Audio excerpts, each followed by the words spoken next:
자, 먼저 1번 문제입니다. 1번 문제는 뭐 정답률이 82%로 꽤 높긴 했고, 그쵸? 그리고 특허제도에 대해서 일단 이야기를 하고 있죠. 그래서 뭐 1문단을 보면 첫 번째 문장에서 특허제도가 뭔지 이야기를 하고 있고, 그 다음에 두 번째에서도 그쵸, 뭐 특허권이라는 것을 부여하고 그 다음에 이용하게 한다. 그래서 산업발전을 유도하기 위한 제도다. 어떻게 보면 약간 일반적인 이야기들이 나와 있습니다. 그러면서 갑이랑 을이랑 병이 서로 지금 다른 이야기를 하고 있습니다. 자, 먼저 선지 기업 같은 경우 뭡니까? 어느 한 나라에서 부여된 특허는 그 나라에만 적용된다는 게 뭡니까? 특허 속지주의의 내용이기는 해요. 근데 혹시라도 이거는 좀 추가적인 이야기지만 위에 있는 개념이 없더라도 뭔가 여기서 지라는 단어가 들어가면 그 영토 안에 한정된다. 이런 건 좀 기억해도 좋을 것 같습니다. 어쨌든 어느 한 나라에서 부여된 특허는 그 나라에만 적용되는 특허 속지주의라고 했는데, 이게 갑의 주장을 강화한다 이렇게 물어봤죠. 강화 같은 경우는 앞으로 오늘도 그 마찬가지예요. 계속하면서 말씀드리겠지만 완전히 모든 게 막 레고 블럭처럼 맞아 떨어질 필요는 없습니다. 강화에서 제가 항상 강조하는 건 뭐냐? 일단 방향성이 맞으면 돼요. 방향성이 맞고 내용이 어느 정도 부합하면 우리는 충분히 강화라고 볼 수가 있는 겁니다. 그렇지만 여기서 갑이 이야기하는 건 뭐죠? 모든 새로운 사상은 본래 이를 생각해낸 자의 소유에 속함으로 산업적 발명은 그 창작자에게 귀속시키는 것이 당연하다 이렇게 이야기를 했거든요. 한마디로 갑이 이야기하는 건 뭡니까? 그 영토에 한정할 필요는 없다라는 거죠. 그래서 오히려 속지주의라는 건 뭡니까? 어느 나라에서 부여된 특허는 그 나라에만 적용되는 것은 다른 나라에서는 적용될 수 없다라는 건데, 오히려 갑의 견해에 따르면 타국에서 그 갑의 권리가 제한되는 것은 갑의 권리를 적어도 갑의 주장을 강화한다고 보기는 어렵겠죠. 그렇기 때문에 우리는 선지 기억을 틀렸다라고 좀 판단을 했어야 되는 겁니다. 네, 그래서 1번은 이제 뭐 2번, 3번 고른 분들이 일부 있기는 하지만 일단은 왜 기억이 지워지는지 그걸 먼저 좀 강조하고 싶었고, 그 다음에 니은 같은 경우는 이거는 좀 약간 질문이 하나 있었어요. 어떤 거냐? 여기서 발명자가 그쪽 발명에 대해서 독점권을 갖는다고 했는데, 선지 그 갑이나 을 같은 거 보면 뭐 창작자 이런 이야기가 나오거든요. 여기서는 발명자나 창작자 정도는 좀 비슷하게 갖게 좀 생각을 해야겠죠. 그래서 갑과 을의 견해는 발명자가 그 발명에 대해서 독점권을 갖는 것은 당연하다는 점에서 일치한다. 지금 갑이랑 을의 견해는 권리의 형태의 차이예요. 갑은 뭐 소유권의 형태로 갖자, 을은 뭡니까? 뭐 수익을 받을 수 있는 수익권의 형태로 갖자. 권리의 내용의 차이인 거지 둘 다 독점적인 권리를 갖고 있어야 되는 건 일치하기 때문에 우리가 기억이 틀리고 니은이 맞아서 이제 정답이 4번인 것을 확인할 수 있기는 합니다. 디귿 같은 경우도 그쪽 뭐 면제하거나 그쪽 감면해주는 제도, 그다음 장려 보조금 지급 규정 이런 것들이 지금 발명을 장려하는 부분이기 때문에 병의 견해랑 부합해서 방향성이 맞으니까 강화한다 이렇게 볼 수가 있습니다. 네, 그래서 1번은 뭐 정답률이 높기 때문에 좀 간단히 이야기하긴 했지만 그래도 왜 기억이 틀리는지 그리고 디귿은 맞는지 이런 부분들 간단히 좀 정리해보면 좋겠고, 우리는 바로 다음 문제 2번을 한번 보도록 하겠습니다. 자, 2번은 좀 잘 따져봐야 되는데, 일단은 첫 번째로 난민 보호 규정이 있고 국외 이송 규정이 있습니다. 그리고 사실관계가 있죠. 그러면서 선지 기억에서 X국 이탈 주민들은 난민 보호 규정의 난민으로 인정된다라고 문장이 끝났어요. 자, 이거는 좀 생각보다 중요해요. 뭐가 중요하냐면 인정된다 또는 인정될 것이다 이렇게 끝나면 우리는 오히려 뭐냐, 안 되는 경우 예외 반례를 찾아야 됩니다. 무슨 말이냐, 인정될 수 있다나 인정되는 경우가 있다. 자주는 이야기하는 거거든요. 뭐뭐일 수 있다, 뭐뭐인 경우도 있다. 이런 거라면 난민으로 인정될 여지가 있는지 가능성을 따지는 거지만, 인정된다, 그리고 또 많이 실수하는 거 인정될 것이다. 이것도 예외 찾는 거거든요. 이런 경우에는 인정이 안 될 수 있는지를 찾아야 돼요. 생각보다 이게 중요한 이유가 경우의 수가 여러 가지일 때 내가 뭘 찾아야 되는지 잘못 판단해가지고 또 틀릴 때가 있어가지고 먼저 이걸 좀 이야기를 했고, 그러면 난민 보호 규정이니까 우리가 난민만 보면 되는 거죠. 근데 1조에서 뭐라고 했냐? 동규정의 취약국은 인종, 종교, 국적, 특정 사회적 신분, 정치적 의견이라고 하면서 여기에 뭡니까? 등이라는 글자가 없는 거예요. 혹시라도 등이라는 정치적 의견 등을 이렇게 쓰면 이거 외에도 뭔가 가능한 게 있을 수 있기 때문에 우리가 좀 열어놓고 생각해야 되지만, 그런 말이 없다는 건 뭡니까? 이 5가지에 한정해서 난민의 규정 지위를 인정해주겠다라고 우리가 해석을 해야 되는 겁니다. 그런데 사실관계에 나와 있는 이야기는 뭐죠? 얘는 지금 경제적 어려움을 이유로 박해받고 있는 거잖아요. 따라서 인종, 종교, 국적, 특정 사회적 신분, 정치적 의견을 이유로 박해를 받을 우려가 있는 거랑은 연결시키면 안 되는 거죠. 따라서 경제적 어려움에 대한 이야기가 1조에 없는 이상 우리는 뭐죠? 선지 기억은 난민 보호 규정의 난민으로 인정되지 않을 수가 있는 거죠. 따라서 선지 기억도 예외가 존재하기 때문에 우리가 먼저 여기서도 3번, 5번, 4번을 이렇게 지울 수가 있겠죠. 자, 먼저 기억을 이야기를 했고, 그리고 니은 같은 경우는 Z국은 Y국의 송환 행위가 불법임을 인증하기 위해서 그쪽 국외 이송 규정보다 난민 보호 규정을 원용하는 것이 유리하다. 지금 두 개를 비교하는 거거든요. 근데 이거는 완전히 반대로 된 거죠.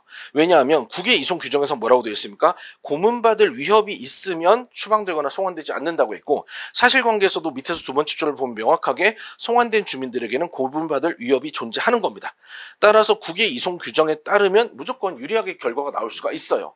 그런데 난민 보호 규정에 따르면 이것저것 따져봐야 되고 안 될 수도 있잖아요. 우리가 조금 전에 봤으니까. 그죠? 난민임을 입증해야 되고, 그리고 또 이런 거 2조 2항에 있는 예외에 해당하지 않는 걸 봐야 되니까.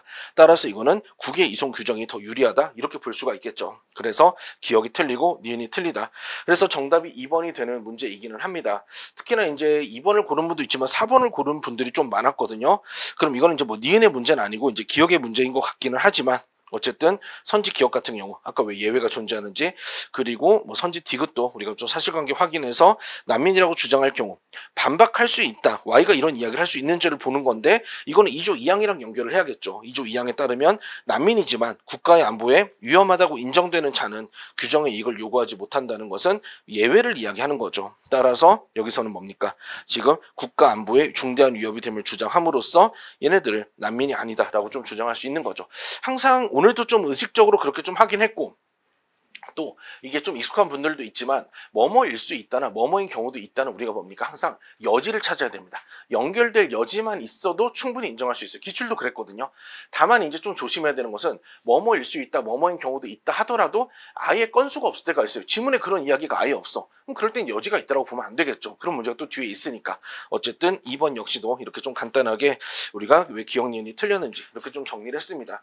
특히나 이렇게 정답률이 71%좀 되면 충분히 변별력이 있는 거고, 그러니까 이제 오히려 좀 제일 신경 써야 되는 거는 내가 오답을 고르더라도 뭐 1번이나 5번이나 이렇게 동떨어진 오답을 고르기보다는 약간 경쟁 답안 쪽으로 이제 가는 게 일단 중요하고, 그리고 이제 거기서 내가 정답을 고르는 게 되게 중요해지겠죠. 네, 그래서 2번도 이렇게 되고, 자, 그리고 3번을 보겠습니다. 3번이 좀 정답률이 낮긴 했는데, 여기에서는 이제 그 촌수에 대한 이야기가 좀 나오긴 했어요. 되게 어려워 보이지만 그래도 일단은 기억 니은은 생각보다 쉽게 처리할 수가 있습니다. 왜 그러냐?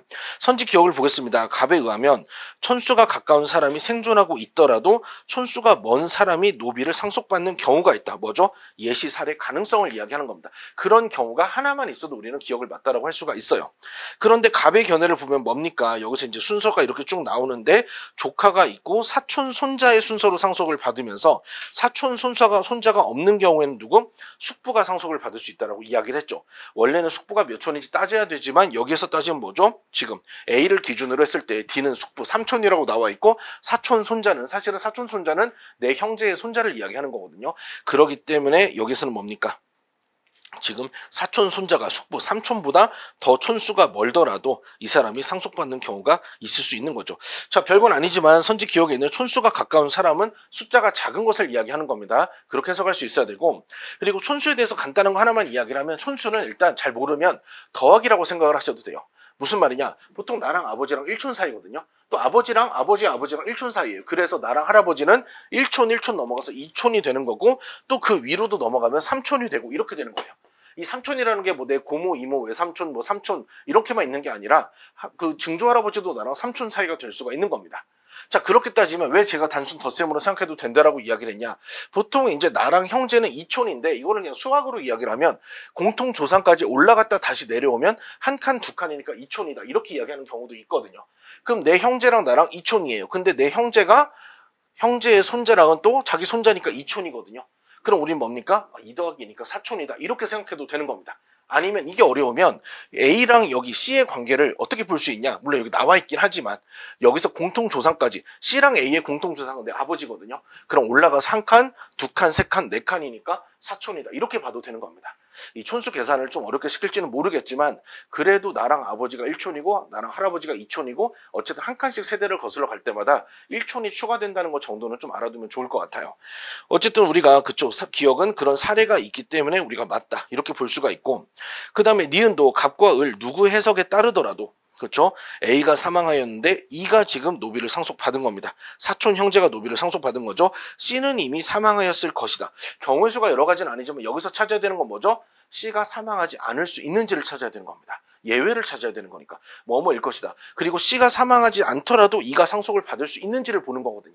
그런데 지금 C는 뭡니까? A를 기준으로 사촌 손자고 E는 지금 사촌 형제예요. 그리고 갑의 견해를 보면 사촌 손자가 여기에 있고 사촌 형제가 여기에 있으니까 당연히 사촌 손자가 먼저일 겁니다. C가 E보다 먼저일 거예요.